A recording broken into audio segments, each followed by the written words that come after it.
할렐루야! 오늘 이 아침에 우리와 함께 하실 성령님을 의지하고 믿음으로 바라봅니다. 우리 안에 예수의 흔적이 있습니다.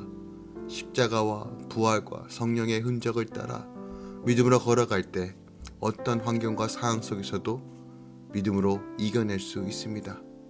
오늘도 주님 붙들며 우리 아버지 바라보며 힘있게 시작하는 이 아침 되기 원합니다. 11월 29일 월요일 아침 예배 성삼위 하나님께 올려드립니다. 우리 다 함께 사도신경으로 신앙을 고백하며 이 아침을 시작하기 원합니다. 전능하사 천지를 만드신 하나님 아버지를 내가 믿사오며 그 외아들 우리 주 예수 그리스도를 믿사오니 이는 성령으로 잉태하사 동정녀 마리아에게 나시고 본디오 빌라도에게 고난을 받으사 십자가에 못 박혀 죽으시고 장사한 지 사흘 만에 죽은 자 가운데서 다시 살아나시며 하늘에 오르사 전능하신 하나님 우편에 앉아 계시다가 저리로서 산자와 죽은 자를 심판하러 오시리라.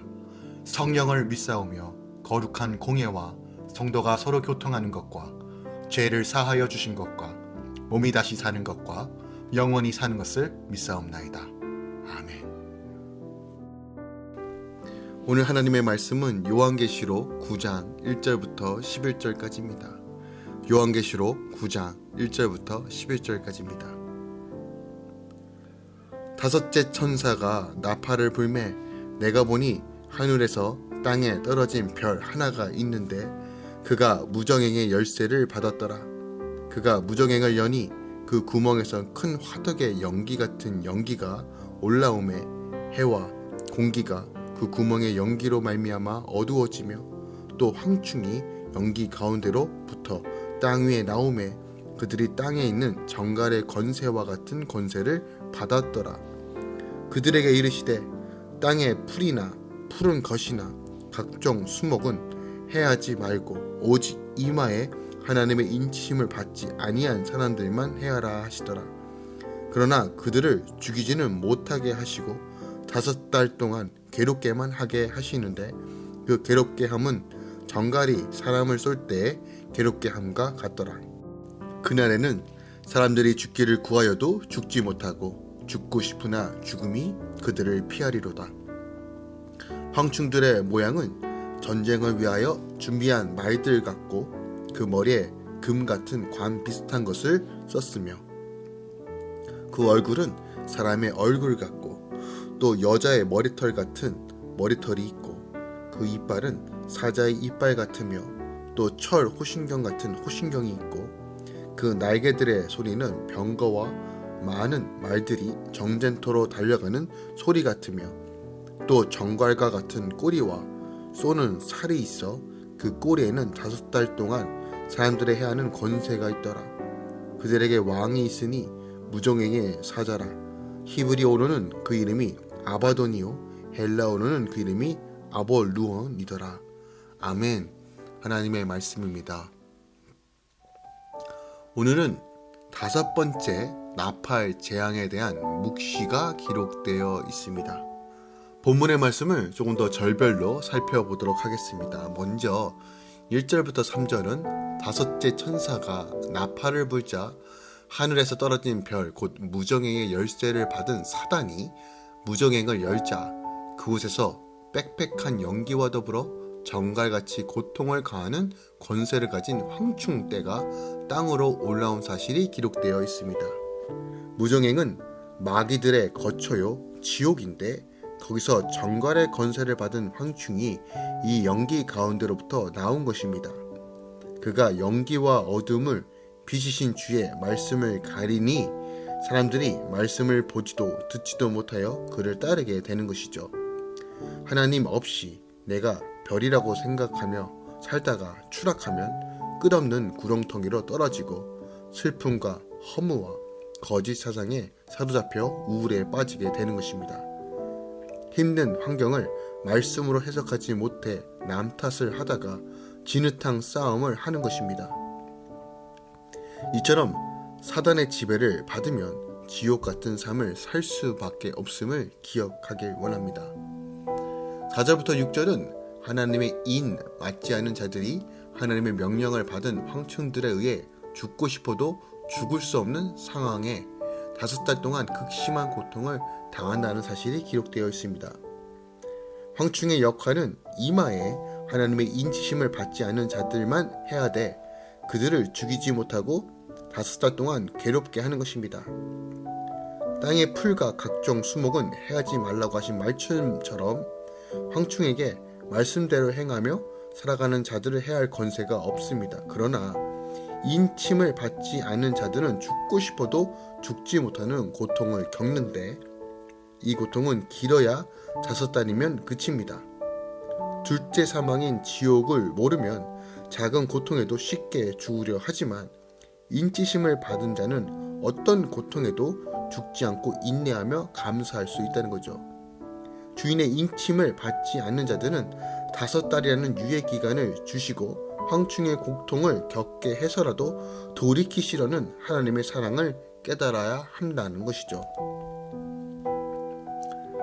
7절부터 10절까지는 재앙을 내리는 수단인 황충의 두렵고 기이한 모습을 상징적인 묘사로서 보여주고 있고요. 11절은 황충들의 임금의 이름이 히브리 말로는 아바돈이며 헬라어로는 아볼루온이라고 밝히고 있습니다. 황충들의 모양은 전쟁을 위한 준비한 말들같이 멋있고 여자의 머리털같이 부드럽고 매력이 넘쳐 보입니다. 또 사자의 이빨같이 강하고 능력이 출중하여 한 번 불면 절대로 놓지 않습니다. 철 호신경처럼 철통 같은 방어력과 병거와 많은 말처럼 막강한 공격력까지 갖추고 있습니다. 5달 동안 사람들을 해하는 권세를 가진 황충들의 왕의 이름은 무정행의 사자 아바돈, 아볼루온입니다. 돈과 권세와 매력과 자기 관리가 뛰어난 모습으로 사탄이 유혹할 때 우리 중에 넘어가지 않을 자가 없습니다. 그러나 모든 것을 다 갖추고 있으니 5달 동안이나 황충에게 쏘여도 죽게로 돌아오지 않는 이들이 있습니다. 성도는 그들을 불쌍히 여기고 기도해야 한다는 것이죠. 오늘 본문 말씀을 통해서 우리가 더 집중적으로 또한 말씀이 주는 교훈이 무엇일까요? 먼저 3절 말씀 보기 원합니다. 3절에 보면 황충들의 정갈의 권세와 같은 권세를 받았다라고 표현합니다.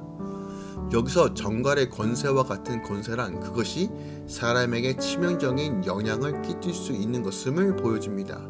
그런데 여기서 주목할 것은 받았다라는 표현입니다. 이것이 의미하는 바가 무엇일까요? 사단이나 그에 속한 세력들이 지닌 권세와 능력은 비록 치명적이긴 하지만 그것은 그들의 스스로가 아니라 모두 하나님으로부터 위임받았다는 사실입니다. 그리고 이러한 점에서 사단의 세력들이 지상에 존재하는 여느 생물들과 전혀 다를 바 없다는 사실도 보여주고 있는 거예요.